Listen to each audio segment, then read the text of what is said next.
ल है साथीहरू, ब्रेकिङ न्युज छ है साथीहरू, जतिसक्दो धेरै फैलाइदिनु हुनु म अनुरोध गर्न चाहन्छु। साथै प्लस चिन्ह दबाउँदाखेरि तपाईँको पैसा लाग्दैन, फलो गर्न नभुल्नु होला।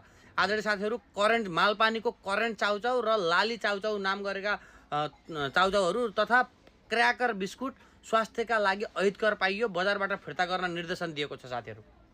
अब भन्नुहोस् तपाईँहरू, कुनै पनि चाउचाउ स्वास्थ्यका लागि हितकर होला?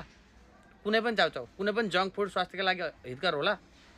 तर ती हितकर छैनन् भन्ने श्रेणीबाट पनि अझै माथि उठेर यी झन् अहितकर, तर पनि मान्छेले यही पिरो भनेर खोजेर खाइरहेका छन्। कतिसम्मको असर गर्ला के मान्छेलाई साथीहरू? नेपालमा क्यान्सरका हस्पिटलहरूमा किन मानिसहरूको ताती लागिरहेको छ? किन मान्छेले किमो गर्नको लागि पालो पाइरहेको छैन? साथीहरू, यही हो कारण। नेपाली जनता जोगाउने नेपाल सरकारको दायित्व हो, तर नेपाल सरकार जङ्क फुडमा ट्याक्स हानेर मान्छे मारिरहेछ।